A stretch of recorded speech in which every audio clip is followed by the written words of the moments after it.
Recording is in progress. All right. There we go. Now we go to share. Now we go to here. No, let's see. Ramsey 2. I think this is the one I want. Share. Uh-oh, I've got two things. John's got two PowerPoints for us. We're in trouble. I have no idea what's going on. Okay, so we'll play from.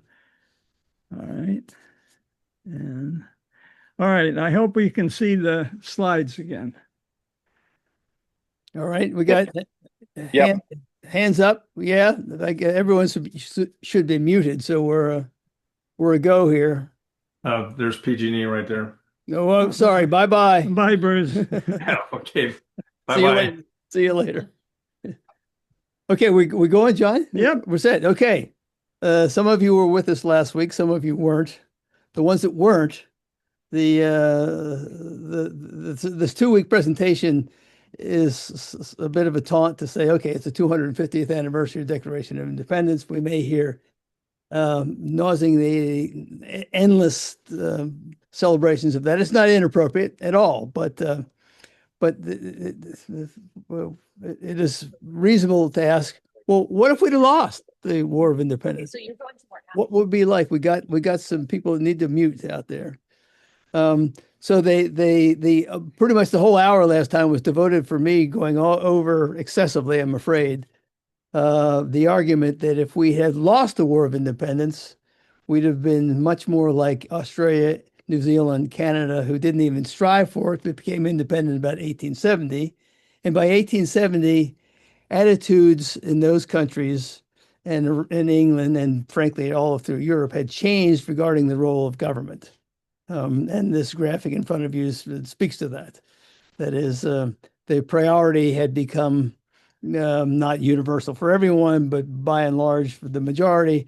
Government's there to promote fairness, not to empower individual liberty. Although there's nothing wrong with both of them. Now we'll see if we're going to go forward. John's going to help me out. So, and the argument went back. This was an AI answer, as a matter of fact, last time.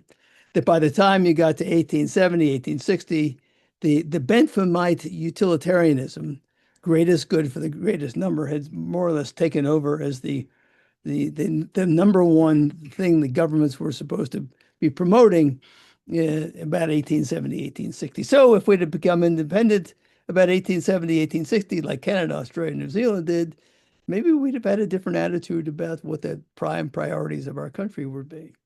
And as a matter of fact, I was thinking about this. We were heading that direction ourselves. If you contrast the sort of opening statement of Declaration of Independence with the preamble to the Constitution, they're pretty different ideas. The end of the Declaration of Independence is all about this odd idea of natural rights that God had given everybody the right to life, liberty, and pursuit of happiness, which by the 1870s had pretty much been put aside. Say, well, that's actually kind of a strange idea. Governments are formed by people. The purpose of government ought to be mostly to promote the greatest good for the greatest number, etc. So today, as fast as we can, I'd like to get to the end, as a matter of fact. Let's just go through some specific examples of what might have happened. And of course, it's my choice. So you have to put up with my choices here. But number one, it is very likely that U.S. slavery would have ended earlier than 1865 without a civil war and without all the nonsense that the South is still fighting over as far as today goes, all this post-war mythology, lost cause, blah, blah, blah. So a little background, some of you know this already. The abolitionist movement against slavery was hot and thick in the British government, in Britain, as early as the 1780s. American Quakers and others were heavily involved with that as well. And so you can see that second line.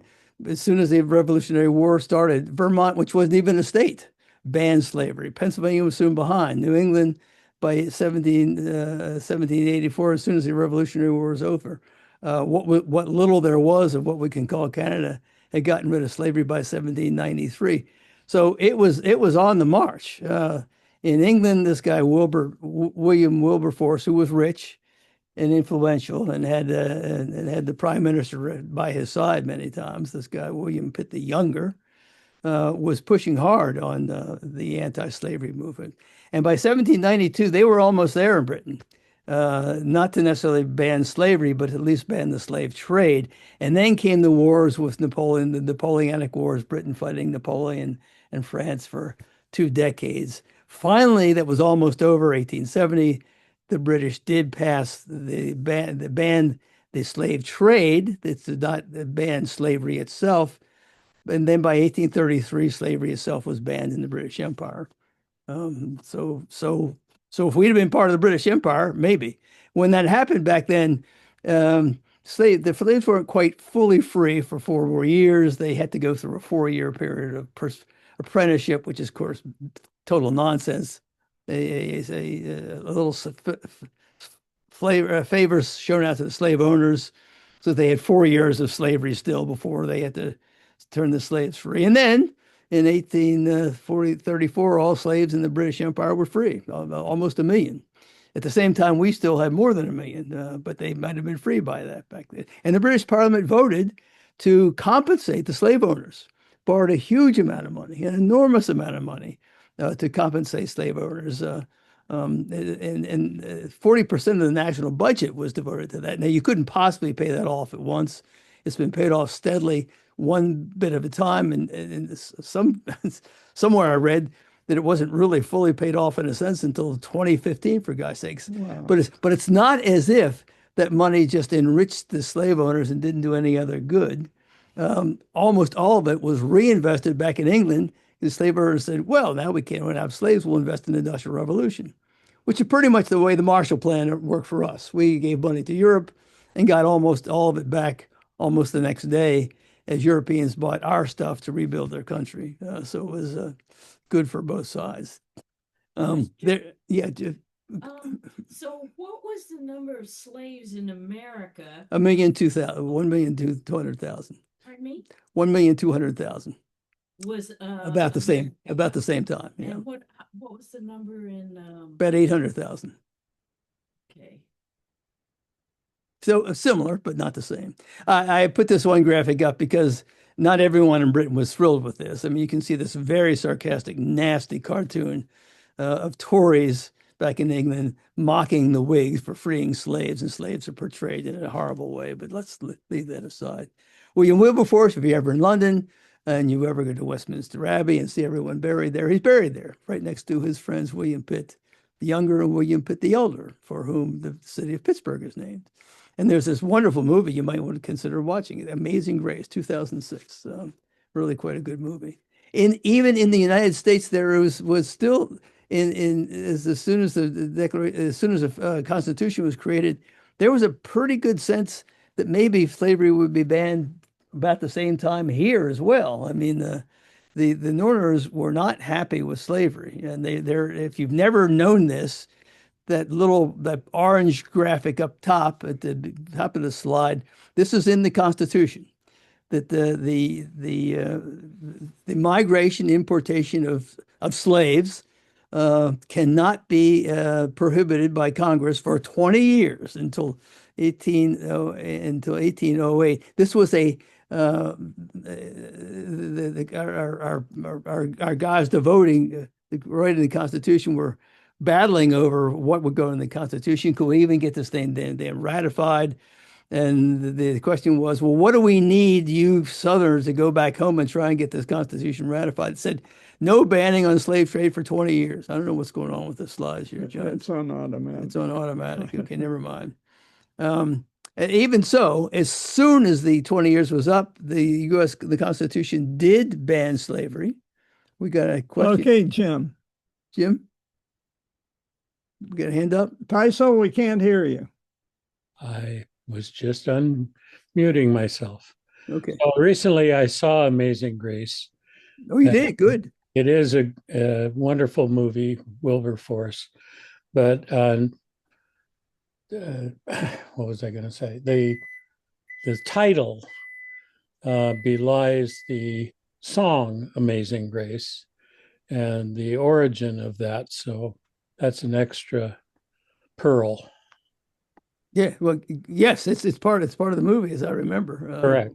Yeah, good. It's worth on these cold nights. It's worth maybe putting. Yeah, it's kind of a feel good It's a movie. feel good movie. All right. All right, so in 1808, our Congress said, okay, no more slaves. We've waited 20 years, no more enslaved the slave trade coming into the country. But there was already so many slaves that there was the possibility that we were going to ban slavery pretty soon after. But then the Cotton Gin, the Federalist Party fell apart.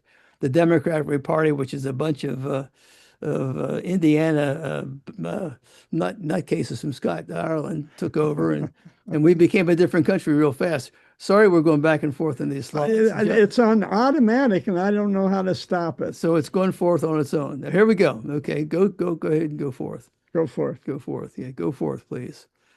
So the question, if we'd have remained part of British territory, would we too have had emancipation and slavery in 1833? You can argue a little bit, but I think be patient here. John's doing the best he can to get this thing to stop. Boy, we're going crazy here. It's very likely that we would have gotten slavery banned even if it hadn't been 1833. And if that had happened, there would have been no Civil War. There wouldn't have been all this failed Reconstruction. Slave owners could have been U.S. slave owners could have been compensated too. There was certainly enough money coming in the United States. And then we'll talk about this down the road here in about 5 minutes. Our relationship with Mexico would probably be a whole hell of a lot better if we hadn't stolen half of it. Homer. Yeah, Homer, unmute. Well, yes, as to the end of slavery in Britain, the Somerset case preceded Wilberforce. That was the name of the slave who was brought to London from the West Indies and ran away, was recaptured, and it was a court ruled that because slavery was an unnatural state, it could only be permitted if there was an act of law permitting or establishing slavery. And absent such law, this man was free. And that was 1772 or thereabouts. Yeah, excellent. Thank you very much. Meanwhile, back in the United States in 1858, our Supreme Court is saying, "Oh no, Dred Scott's not free, even though he's in a free state and his owner has died." So it's possible. This was on the table. It was part of the British government. If we'd have been still part of Britain, we'd have been part of that discussion. It could have ended without the Civil War, which is still hanging over us as an awful thing. The South still is not the. Oh yeah. Well, all right, keep going, John.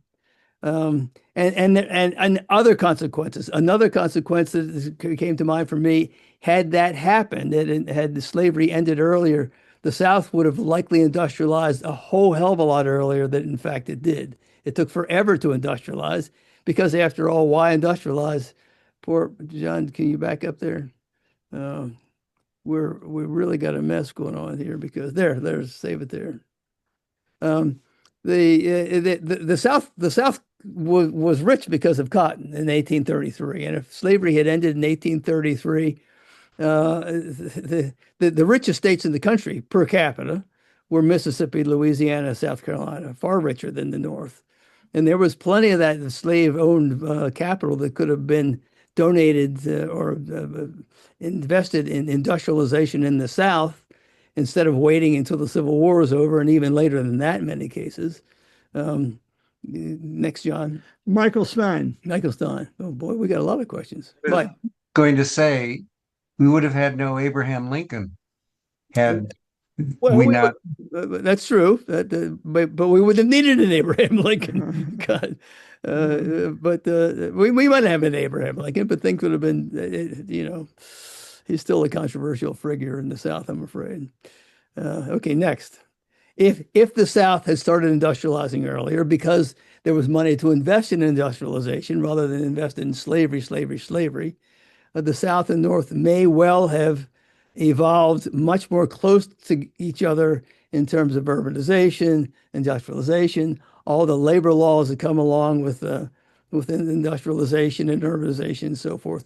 Almost certainly more colonists, immigrants that came to the United States would have gone south instead of none of them went south because there was no jobs there. The slaves were doing all the work. And they would have taken their Swedish, Italian, whatever work ethic south instead of all to the north, Irish and so forth. So the South would have been a different place, and we might have been a much more unified country than we are now had slavery ended and the South industrialized earlier. Who knows? But many things would have happened. Another, John. Well, I just want to make a comment about Birmingham. If you've ever been there, there's a giant, giant statue of Vulcan. Far-breathing guy. Hephaestus, for you Greek speakers. And what was he? He was the god of the forge and industrialization. Yeah.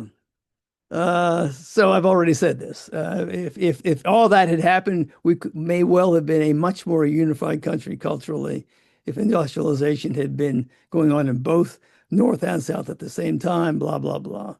But of course, that didn't happen. So another couple possibilities. I'm going to go ahead, John, go forward. Yeah, I wanted to finish off this thought. Instead of a government that might have been more invested in the fair go for all citizens, if we'd have been part of Britain, newcomers and those citizens alike were sort of kind of on their own. A government that was not committed to doing a whole lot for the common man in the United States for some substantial period of time now. And so groups coalesced on their own. They coalesced in psychologically comfortable groups, self-protective groups, ethno-national cultural groups. This is the absolute theme of this Colin Woodward book. Go ahead, John. So, Jim, do you have another comment? No. Yeah, I have a counter narrative, and that is that the Civil War would have been in the 1820s. Well, there's a possibility. There's a possibility. And if the North had won in the 18, what we're proposing here opens some interesting possibilities of a country being rather different if things had happened earlier. Blah blah blah. I think you've heard of this with John or seen it before. This Colin Woodward book, his 2011 book.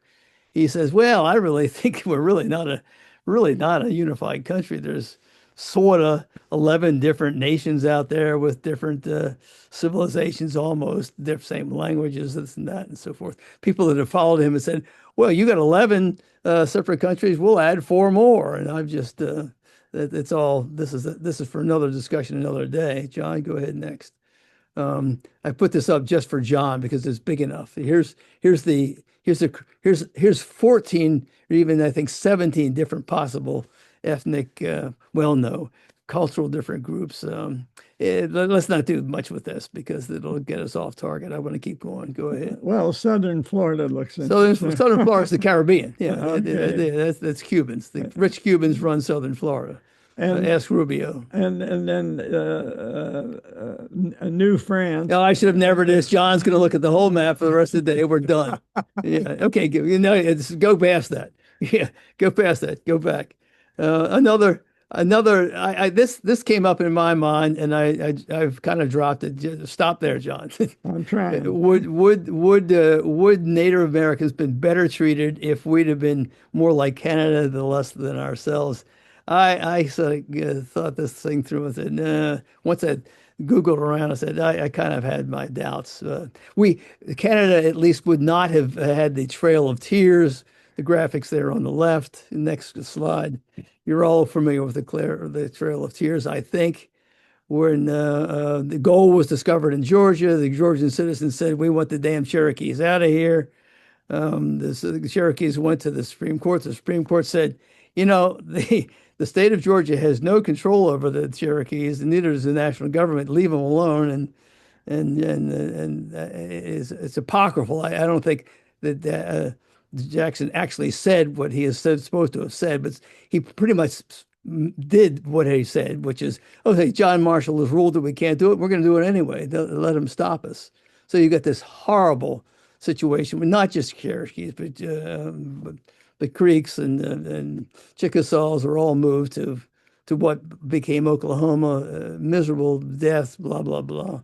At least Canada didn't do that, but we have to go back. We're good. We're all over the place, Jen. I'm sorry. What's this time? We're hold on. Two of us together are making a real mess of things. I don't know what this is. Be patient with us. We got a technical problem. Huh. Well, I'm just going to stop share for a second. And then we'll. There we are. So you're going to tell us why Jackson was put on the 20? No, you tell us. No, well, because he was this great Scotch-Irish hero. He killed Indians and he moved Indians. He won the war of 1812 all by himself, even though the war was over when he had his victory. He was a man of the people. He sure as hell was, and that was kind of a problem. He screwed up the second bank. But I mean, imagine you're a Native American and you got a $20 bill in your hand. It's sick. It's relatively sick, but never mind. Keep going. John's gonna this thought I had in my head that said, no, I don't think so. The Canadians were every bit as bad as us, mostly, in doing some awful stuff to their Native Americans. They, like us, sent all the kids to these residential or boarding schools to be transformed into more civilized adults. Next slide, John. It's ugly, and let's leave that and go on to another thought. What about this? I would argue that we could easily, if slavery had ended much earlier, had a much more collaborative relationship with Mexico, to Mexico's benefit mostly, which would be a good thing for Mexico, for Central America. Certainly in the 1840s, 1860s, when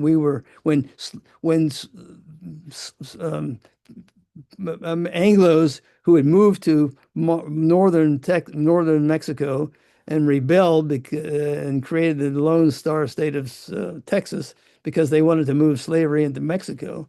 That wouldn't have happened at all if slavery had been banned. Britain wouldn't have been that interested in moving west. They had India on their mind. The Monroe Doctrine would have never crossed their mind. They were running Latin America trade as it was. They were completely in control. William Walker would have never gone to Nicaragua and tried to create a slave country down there. I mean, you go to Nicaragua, you'll hear that for 20 straight days. They never stopped talking about William Walker and how awful he was. And in this country alone, there was massive anger and unhappiness about the next War with Mexico. Abraham Lincoln, this guy in the middle, you know him, Henry David Thoreau, he's thrown in jail.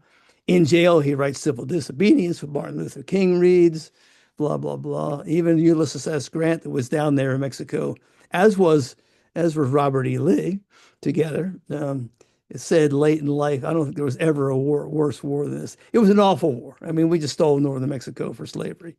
And if that had not happened, I mean, there's a reasonable chance that most of Southern California, parts of New Mexico, parts of Arizona, would still be part of Mexico. There's a reasonably good chance that Central America, sorry, this is bouncing back and forth all over the place, but John's doing the best he can. A reasonable chance that Central America, which at this time was, maybe it's me, at this time was still unified, would have stayed unified and become part of Mexico, and you'd have had a pretty large, Mexico's large anyway, but an even larger country down there to sort of fight back against what is going to turn to be a fair amount of manifest destiny from the United States, and similar to Canada, a real negotiating bargain. Over there on the right, they've got the 11 largest countries in the world right now. Mexico was just bumped out of 10th place by Ethiopia, which is moving up. But if Mexico had Southern California, Arizona, Mexico would be hanging there around Bangladesh, a stronger country, more able to resist some of the crap that they have to put up with us now. But that's speculation. Here's a couple other thoughts before I want to get to the Parliament. Would there have been any equivalence to the Second Amendment if we had waited to become independent in 1870? Of course not. And this whole crazy argument over guns and the right to own a gun and that the God-given right to own a gun is nonsense. We wouldn't have to put up with that. We'd have been a safer country. Immigration patterns. I want to bypass this. But some graphics came up that are interesting if you've never noticed them. Look at the graphic in front of you. 1870, other than when colonists first showed up in England, America was never whiter than about 1870. And if you want some reason why old folks who are a little confused about the benefits of immigration want their white country back, well, there you go. So there's a graphic of ethnicity by skin color, basically. Well, that's not true, not just by skin color in the United States. And you can, if you focus there on 1960, 1970, it's as white as America ever was after early colonialism. And that, of course, is driving a fair number of somewhat confused Americans crazy. And it's not going to change. I mean, 90% of America was non-Hispanic white back in 1870 when we were young.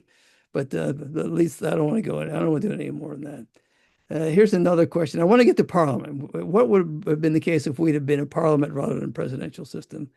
But I also came up with the thought, there's these measures of social progress out there that people can bitch about, but they're actually fairly good, about 20 different measures.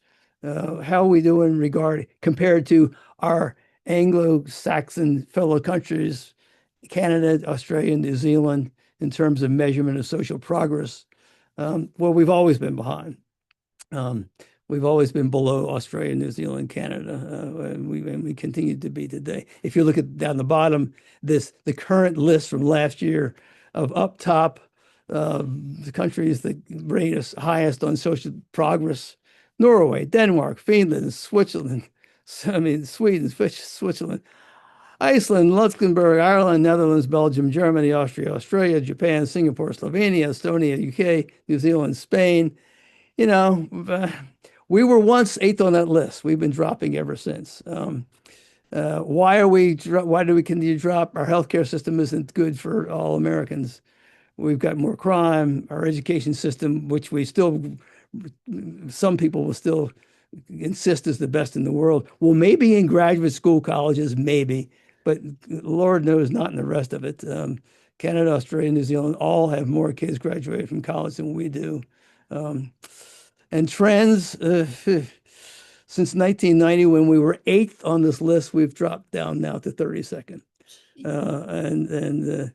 Things have not been going for a while in this country for some time. Meanwhile, all the other Anglo-Saxon neighbor countries have all been dropping too, and that's an interesting discussion, but I don't want to go there.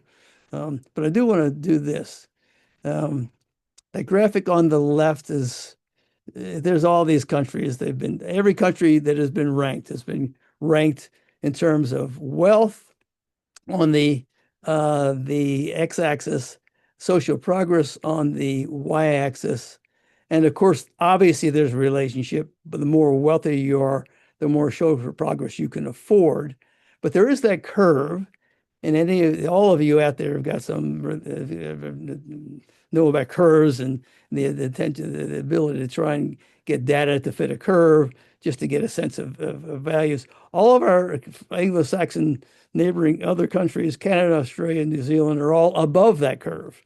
And they do better than you would expect on average on social progress given your wealth. We are below it, as is China, as is Russia, and as is every heavily militarized country in the world. And way below are the rich Persian Gulf countries. But look at that graphic on the right. Ever since the graph only goes back to 2011. but ever since 2011, the GDP per capita in this country has continued to grow. Meanwhile, social progress continues to decline. Um, that's not good news, and I don't want to do that. And so here we go. Back to that same graph. Of the 17 top 20 countries in the world that are top in that social progress list, 17 of the 20 have parliamentary systems, and 9 of the 10 have parliamentary systems. The only exceptions are Australia, Switzerland, Austria, and Singapore, and none of those 3 have presidential systems. They have something else. If you go down the other graphic, 15 of that top 20 are unitary systems. In other words, there's no federalism. What goes on in the national government is the law. The exceptions are Switzerland, Belgium, Germany, Australia. So here's the last. I'm looking at the clock. We still got time. What we would have likely ended up with a parliamentary system of government if we'd not become independent until 1870 or so, as was the case with Australia, Canada, New Zealand. Would there have been benefits to that? I'm going to throw out the argument. Yeah, I think so. So why do we end up with the system we got? A very odd system that no one else has ever copied. Well, one, we got the founding fathers. They're gathered for the Constitutional Convention. James Madison's pretty much running the show. He's in love with his readings of Montesquieu from back in his college days or university days. You'll see this argument in some U.S. history textbooks that all Madison was trying to do was copy the British system of government. A king, we get president. A House of Lords, we got the Senate. A House of Commons, we got the House of Representatives. That's not true. Jefferson knew very well that system was already gone in Britain at the time. But his attitude was, and that's a tyrannical thing. That's a bad thing. I side with Montesquieu, he would say. Montesquieu praised that British system of government as checks and balance, and I think we should go back to that. It's my own point of view. Well, not my own point of view. It's an AI point of view too. Madison's attitude there was probably proven wrong by the British during the 19th century. Britain was probably the best governed system, the best governed country in all of Europe in the 19th century, and certainly probably better governed than this country. And they had a parliament where the king really didn't have much power from 1689 with the Glorious Revolution and William of Orange coming over to be the king, and the House of Lords kept losing power, has hardly got any power left. So what a more cynical view from other people will say, well, that's not really why we got the checks and balances government anyway. It really had little to do with Montesquieu. It had everything to do with Shays' Rebellion. Shays' Rebellion happened in August 86, ended in February 87. That's just 3 months before these delegates came to Philadelphia for their constitutional convention. And they were scared out of their minds about what had happened in Shays' Rebellion. Some of you know this. If you don't, I'm going to go too quickly. But Shay was a Western Massachusetts farmer. He and many Western Massachusetts farmers who'd fought in the Revolutionary War had never been paid, were losing their farms because they could not pay the mortgage on their loans for a whole series of reasons. And they demanded that the bankers in Boston, the very wealthy bankers in Boston, start printing more money because the exact opposite of we're facing in this country now was happening. Instead of inflation, they were facing deflation. Currency was gaining value, and earning currency to pay off your mortgage debts was becoming harder and harder and harder to say, print more money. And the bankers back in Boston said, no way in hell. We are the ones that lent you the money. We don't want to lose. We don't want more money to lose our value. We want you to pay us back the loans that you owe us. And if you can't, we're going to foreclose your farms, which they were doing. So Shays gathered a set of rebellious Western farmers, marched toward Boston in January. Well, what was the day? January 25th. We're almost on January 25th today. They arrived in Springfield. Their goal was to capture the armory, capture weapons, and they lost. They didn't lose to the U.S. government because the U.S. government couldn't do a damn thing under the Articles of Confederation. They were too weak. They were met by a state militia hired by private merchants in Boston to defeat them, and that worked. So the Shays Rebellion had failed, but the delegates that coming to Philadelphia had Shays Rebellion in mind when they came there. What's this all about? Well, Shays Rebellion is still going on all over the world. This is Tehran just a couple weeks ago, and still being put down by the rich that can buy them off. In any case, the delegates get to the convention. They're there from May to September. They're going to. We got to quit Homer. I just wanted to ask if whiskey tax had anything to do with Shays Rebellion. No, that came later. Good, damn good question. And also, if I don't follow up with that in 5 seconds here, raise your hand and remind me to do that. Okay. So they're there at convention, and they know they need a stronger central government for all sorts of reasons. But among the many sorts of reasons were they need, as rich people, protection from this American rabble that they just saw with Shays. But they also feared if they created a simple government of that rabble getting control of that stronger central government. So what's the solution? Well, just put power all over the place, divide it up over the place that this goofy rabble will never be able to get control of every place of power in that central government. Every different place of power in that central government offers a veto of the rabble ever getting control. So you got the Electoral College. The president's not going to be elected by the people, going to be elected by the rich. And that elected president's got a veto power over the Congress powers and senators. As I'm sure you all know, the senators were originally not chosen by election, but were chosen by the rich, basically.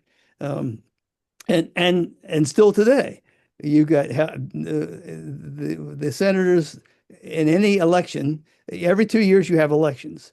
There's only 1/3 of the senators that are ever up for elections every 2 years. So even if you have a rabble that gets control of the House, they can only throw out 1/3 of the senators, and the senators are there for 6 years. They're going to have more power than the president. You got an independent judiciary, which is appointed by the president. Federalism is another way to divide up power all over the place so that the average person can never get their hands on it. I mean, whether this was intentional or not, a conspiracy by the rich to divide up power, it sure as hell fit the financial needs of the rich and the very comfortable quite well. You got a federal government that protects private property and enough power to defeat any rebellions out there. And one did show up immediately after Washington's presidency. It's the whiskey tax. The government says, hell, we can't. There's no income tax. It's in the Constitution. So how are we going to raise money? Well, we'll raise money on various things that are produced in the country. How about these guys out west? They hate us anyway. So let's tax whiskey.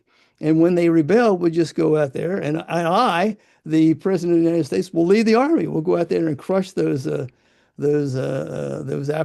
nutcases, and we'll get the whiskey tax going. And it was still in place, and by the time you get to so you've got a central government that can protect your private property. You've got a legislative pass that is so damn complicated with so many veto places all the way along the line that it's almost impossible for the common man to get control of every lever of that central government.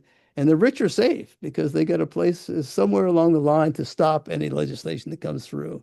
And sure enough, I mean, there's a graph of the taxes that the federal government collected from way back then, right to more or less the president. And there wasn't a whole lot of taxes until you get to that green line. And the federal government got money from tariffs, from selling public land, later on excise sales taxes, like on whiskey and tobacco. And that green line, all of a sudden, in the green line, the income that the United States government can collect goes way up. And 1913, what happened in 1913? All of you out there know that. So I don't have to wait for an answer. But that the 16th Amendment passed, namely, now the income tax is constitutional, no longer gone. And you can see the rise. Mostly it comes because of wars, but we've been there ever since. So the income tax is no longer unconstitutional. Those are some cases out there that think it still sort of is. The income tax, not just on individuals, but on corporations, blah, blah, blah. And there was a link to prohibition. Complete link to prohibition. There were many people in the Senate that said, we're for this. We're for getting rid of the, no, we are, we are for income tax. Now, getting the incomes tax passed in this country is going to be hellishly hard, but you guys are already organized to get rid of alcohol. And we can't get rid of alcohol because alcohol is one of our main sources of money. But if you will join links with we that want an income tax and you want to get rid of alcohol, we'll link forces. You get us the income tax and we'll get you no more booze in the United States. And it was and the deal was done. Of course, one lasted, one didn't. So I'm going to bypass that, other than to say, well, meanwhile, over in England and later in Canada, Australia, New Zealand, the government was by the 1730s, 40s, 50s, 60s, became a reforming government that was making life better for the common man. Not universally, not as fast as people wanted to go, but fast enough. And the attitude happened in those countries to say, look, we no longer fear government. We know that government can be a force for the common man. Our goal is to win elections. Our goal is to get the vote for women, the vote for every male. Our vote is to form parties and to form labor unions to help people. So I'll jump forward to, still today, if you were hoping as a common man to get something that you believe in passed, if you can win a parliamentary victory, you can win victory in a parliamentary system, you have a much, much greater possibility of what you wanted to happen actually happen in a parliamentary system. And I offer you example number one. It wasn't recent, but some of you know this, some of you don't. If not, if you didn't know it, it may be a shock to your system. I mean, the World War II is not even well, it's over in Europe. But here's the great Winston Churchill. Everyone, I hate this son of a bitch, so I'm happy to do this. But the great hero of World War II in Britain, and blah blah blah. Oh, Eisenhower also hated him by the end of the war, but never mind. So the war is over in England in July of 45. Elections are called. Churchill himself and Churchill's parties are devastated. They're defeated 393 to 197, and Churchill's out of power. And he's told while he's sitting down with Stalin and Truman down in Potsdam, "You're done, man. Go home. We're sending Clement Attlee down to negotiate with Stalin and Truman." I mean, and why was that? Because the British common man didn't trust him. Said, "Okay, you helped us win the war. You were a good spokesman, but we know damn well you are opposed to national health care system, and you're not going to give it to us. And we want national health care, and we want better jobs and so forth. You damn conservatives, you in particular, won't give us that. So we're going with labor." And that happened immediately because you got a parliamentary system. If that had been a presidential system, good luck. And there'd have been a veto power all over the place, as we're well familiar with. So you got this whole series of arguments. I'm looking at my clock. We still got 9 minutes of why our own government officials, Kennedy School of Government that didn't even exist there, but would be doing that now, went to Europe after World War I, and especially after World War II, and said, "Look, you do not want a system like us. If you are a government, a country trying to recover from the mess of World War II and recover, or you're a newly independent country again, we recommend a parliamentary system. It has all these advantages. One, it's efficient. I mean, if elections happen and parliamentary systems, because the prime minister and his ministers and his cabinet are going to become out of Parliament. They're answerable to Parliament. They're going to do what Parliament, they're going to do what the citizens ask them to do. Um, and there's much more accountability. If the government's not doing well as it wishes, the parliament can say, you know, we don't want you as a prime minister anymore. We want a new prime minister. And we've obviously experienced that with the UK quite recently, one prime minister after another. And the out of power party can change leaders too. And if you vote no confidence, you got elections the next day, or at least the next week. And so you've got a whole series of ways to say, let's get our asses moving here instead of waiting for 4 more years to get rid of Trump. Another argument that's roundly made is you just got better legislation. I mean, who writes the legislation in the parliamentary system? The prime minister and the cabinet sit down and say, these are our priorities. Now, you civil service, the guys that know about education, know about healthcare, you write the legislation that we need to meet the goals that we have on education, on healthcare and so forth. Bring it back to us, the cabinet. We may want you to tweak it a bit. When it's ready to go, we take it to Parliament. And if Parliament doesn't pass it, we're out. We're done. And we got elections next week, and the citizens can choose another government. Stability. There's plenty of studies apparently that show that parliamentary democracies last longer than presidential ones. Less corruption. If you have multiple parties, there's a better chance of compromise. It's certainly much more democratic. I mean, you only have to you only have to control Parliament. That's all there is. There's no president. There's no Supreme Court's an interesting issue. Why am I showing you this? Oh, if you've never been there, it's interesting. What are we looking at? John knows what we're looking at. You're looking at the German parliament. This is the Bundestag that Hitler burned so that he could go out and arrest socialists that he wanted to get rid of. You can look at this, you can see the symbolism of what the Germans have redone to parliament. You've got this glass dome, you can see in it, you can stand up in that glass dome as a citizen and look down on parliament, and it's a government of the people for the people. Anyone know what country this is? This is really interesting. What's the parliament? What parliament are we looking at here? Australia. Yeah. Australia. So you're looking at the top. The top is kind of in the shape of a boomerang. It's kind of odd, but that's not the big point. The big point is citizens can walk on top of it, and they do. The lower left, there's all that green grass. You as citizens can walk on top of Parliament, which is residing down below you, the citizen. The symbolism is fantastic. Janet and I and the kids walked through there in 2001 and took the tour, and it became obvious to the other people standing there that we were Americans, and they turned to us in 2001 and said, if you guys time, could you explain to us what just happened in America when the Supreme Court decided who the president was going to be in 2001? Oh. How did that happen? What was going on there?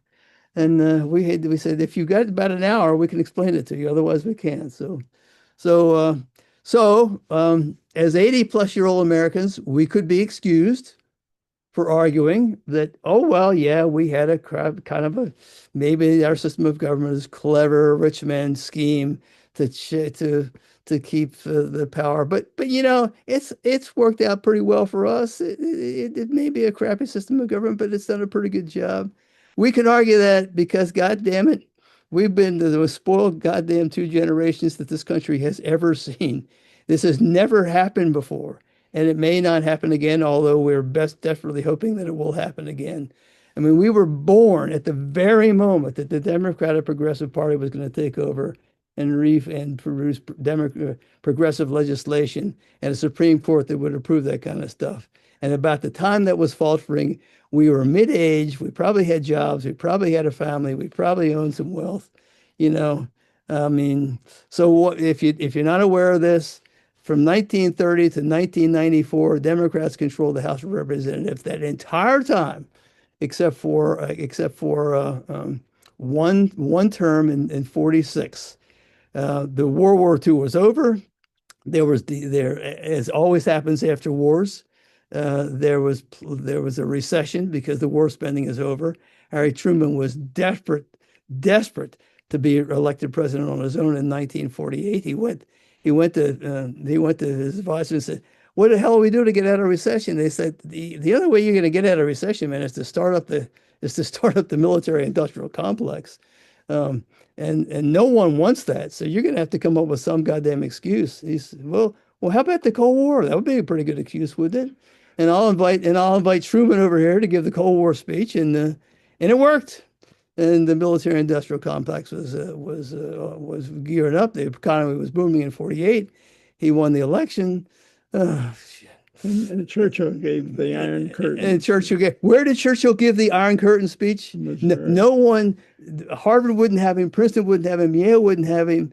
He went to some dipshit little college in Missouri. And who's from Missouri? Harry Truman. I'm overdoing it, I suppose. But, and that worked for a while, but then Newt Gingrich lodged in 94, and we've been in trouble ever since. Progressive reforms. You go from the Social Security Act, the Wagner Acts of 35, to Johnson's Civil Rights Acts in 64, 65. That entire time, it wasn't perfect. We knew that. There was still segregation, blah, blah, blah, but we were making good progress. And then came along Richard Nixon in 68 with Kevin Phillips and Lee Atwater and his cynical Southern strategy. I can turn the South from Democratic to Republican overnight, and we've been there ever since. And to his credit, at least that Lee Atwater, when he was dying of cancer, apologized for doing what was a very cruel thing. He said, "I shouldn't have never done this." And the Supreme Court, well, the famous line in American history was the switch in time that saved nine. I mean, Roosevelt was going to pack the court. He was going to add court members, and so instead, the Supreme Court just said, we better start declaring some of his acts of Congress constitutional. And sure enough, the exact same Supreme Court, same nine people were declaring one New Deal piece of legislation after another unconstitutional. In 37, said, well, the Security Act, I think that's constitutional. And the workman's compensation, that's constitutional too. And the Supreme Court was on board for progressive legislation right up until more or less 73, Roe versus Wade. 3 years later, we got Buckley versus Vallejo. Who out there knows the ruling in Buckley versus Vallejo? Political speech is free speech. You cannot put any restrictions on political speech. And we've been stuck with the rich running the show pretty much ever since. Whatever. There's where we were born. There's when we were young. We're out of time, so I'm going to do this next graphic. John sent this one somewhere else. There, between those three lines, we were born and grew till middle age. We're a spoiled goddamn generation. And look at the wealth of the top 0.00001% of Americans in that time. It got corrected because of World War II and progressive legislation. It was moving along fairly well. And ever since, that would probably not have happened with the parliamentary system. I mean, given what the common man needs to happen for his life to get better, we'd have been better off with a parliamentary system. So he argues. And if you want to talk about parliamentary system sometime, but not now because we're done. I mean, here's a graphic out there of the democracies in the world. 36 are parliamentary, 25 are presidential, and 39 are this thing called semi-presidential. And that's new to most of us, isn't it? Well, it hadn't been around very long. And frankly, they're not working out very well. But we could talk about that another day. We're done. Excellent. Boy, talk about a lot of what ifs. So let's open up. Everyone, everyone's gone, John. So I have a question on your slide showing the top 0.00001% of the U.S. Why are there so many more data points starting in around 1980? That's a good Let's question. look at that slide. Yeah, let's go back. If John can pull us up again. That's a good question that I never paid attention to. Well, Maybe because I think the answer is simple enough that it's just been measured more because you, you got Thomas Piketty and his gang go all the way down to, it's right near the end. yeah, he's getting there. He's going to And back one up. before this one. He's going to back up. Yeah, there we go. There you go. Look at all those data points from 19. Yeah, it's the Thomas Piketty answer. He wasn't in gear yet, but because it's been measured since, and so some of this data, if you go back far enough, surely if you go back to 1920, there's it's not direct data. It's you have to go out and say, well, we'll take this information and that information, and we'll come up with our best average guess. But this is real data ever since. The why in 1980, I don't know, because Democrats have been struggling because progressives have been struggling forever, and they've all retreated into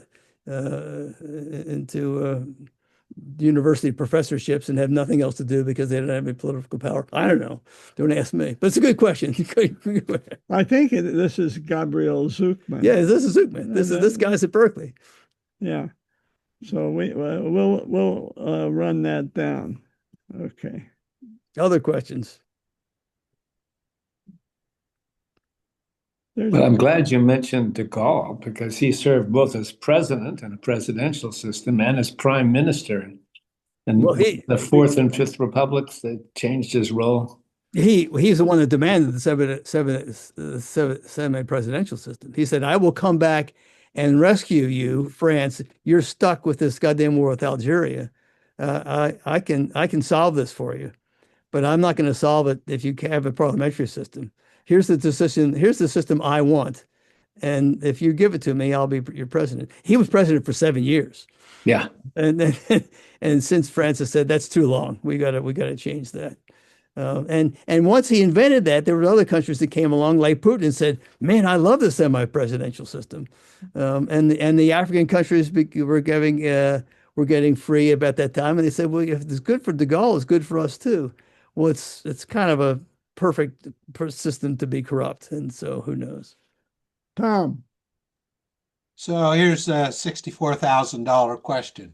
I know. So based on knowing that the parliamentary system is better than the presidential system, from a practical point of view, within, let's say, the next 10 years, our lifetime, how do we improve the presidential system so that it gets to be more parliamentarian? Uh, uh, Good luck. You know very well what it takes to pass an amendment. And the most famous amendments in our history. Well, you got the first 10, and that have to happen. The Southerners said, if you don't give us something like the first 10 amendments, and I think there were 50 amendments proposed. There were 12 amendments that were sent up for ratification. Only 10 got amended. Only 10 got approved. Well, that happened right off the bat. Of the other amendments that we really take seriously, one happened only because the South was destroyed in the Civil War, 13th, 14th, and 15th. That took a civil war to get those done. And the others happened only because McKinley was shot dead. And equal rights never made it as an amendment. And equal rights. The most simple, common sense amendment you can ever imagine. Women are equal to men. Did not make it. And if that doesn't tell you that this country that we got a problem amending the Constitution, I think the argument, Tom, has been, and there's push for it, and it's interesting. Push on both sides to say we need another constitutional convention. Yeah, we've had two, and then we have to be honest about. We said we've had two. I'd be really afraid of one now with the current distribution of wealth and power. Exactly, and then I might help to impeach more readily. The impeachment was put in as a system, and the impeachment. I think we all know the impeachment should have worked. And old turkey neck. Remember his argument? He was angry. He was angry at Trump, but went on to say, "Well, we don't really have to impeach him. There's an election that just happened, and they're gonna find him guilty." And I don't know. Who do we blame for that? Was it Garland? Mitch McConnell, let's blame him. I mean, he knew, and he didn't. So at least we had that possibility of getting rid of the president. Other than that, I mean, you're aware of this. I think you are. If you take the 25 smallest states in the country, each of which have 2 senators, that's half the senators. The 25 smallest states, what percentage of America's population is represented by those 25 smallest states? 18%. So 18% of America controls half the Senate. Good luck. I mean, good bloody luck. I mean, we're stuck. But you're right that there are some conservatives who also want a constitution. Well, that's exactly what we're afraid of. If they get a constitutional convention, well, you strike a deal, right? Well, make a deal. Yeah. We're making deals now. I mean, there is. I think on both sides, there's probably a sense that the government's got to move faster.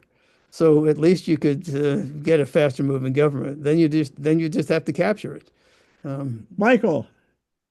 You will either discuss or hypothesize the Electoral College, which came into being, I think, during the Constitutional Convention, and has been, and speaking of unfairness, these states which have a certain number of Electoral College votes are the ones that all these candidates go to and bypass, like California. It's like, well, you're going to win 50 Electoral College votes in California. I mean, there's a system that's really screwed up. Yeah, well, there is a movement out there that there are the movement is if we could get to enough states that add up to half of those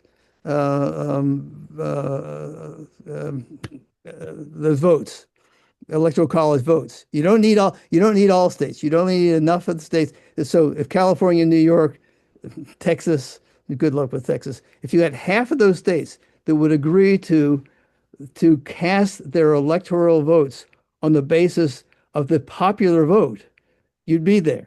So you wouldn't need all 50 states. And that movement is possibly the best hope we've got, is to say, come on, let's at least do that. Come on, if we get California will be in it in a minute, New York will be in it in a minute, I guess. And that thing's got some legs out there, but it's not been promoted recently. Obviously, the average person doesn't know about it. You understand what does it take now? 186 electoral. Someone knows. No, 283. What was 286? Something like that. 271. 271. Thank you. That's right. If you got enough states that added to 271 to agree to that, we will cast our votes according to the popular vote. One assumes the other states would be willing to come along, and eventually you'd enshrine it in the Constitutional Convention, and at least we get there. Now, I don't know. That didn't make the government move any faster, though. Tom.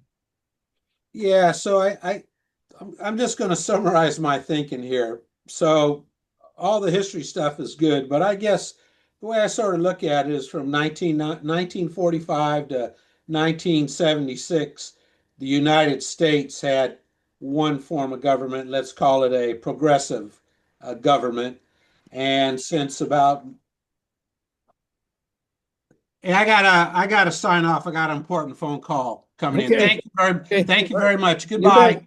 Take care. I have to sign off too. All right. See ya. Stay warm. People. All right. Well, people signing off, so we can continue this discussion next week No, somehow. I don't know about next week. Well, the discussion can continue. Yeah, we should do something about that. The semi-presidential system is actually a pretty interesting idea. Yeah, the president's elected. So the president's elected separately. The parliament's elected separately, but the prime minister is appointed by the president, and uh, so Macron appoints the prime minister of the National Assembly, and if the National Assembly says we don't want him, he appoints another one, and if they say it 3 times, they give up, and they just cohabit. It's all called. So right now, Macron is running France's foreign policy, and the National Assembly is running France's domestic policy, and that's that. So Messed up. so it doesn't work. And now blame the economist has blamed. He said, "Look, there's a lot of blame to go around, but we the economists are going to blame the voters most of all." Um, and what do they say? Macron was right to start raising the age of retirement in France, and Sure. it has to happen. And the far right and the far left both have encouraged their voters to reject that because they're playing. They're both looking for power themselves, and they're just disgusting.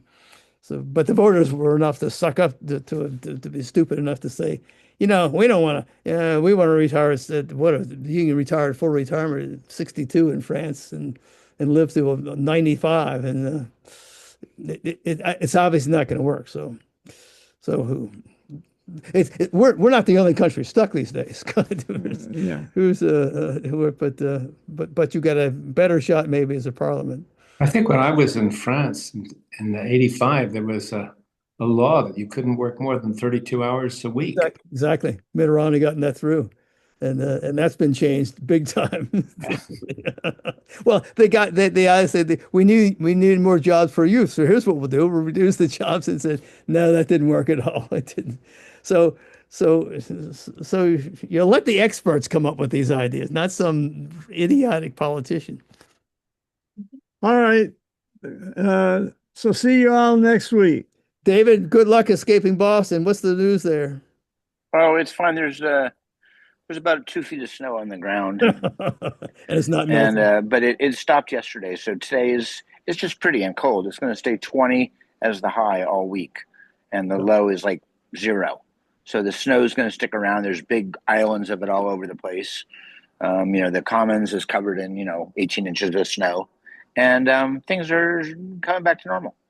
Well, what a piece of normality that I don't like, especially after this 2-week rant of mine on the side of the Tories rather than Patriots, is the goddamn Patriots are back in the Super Bowl.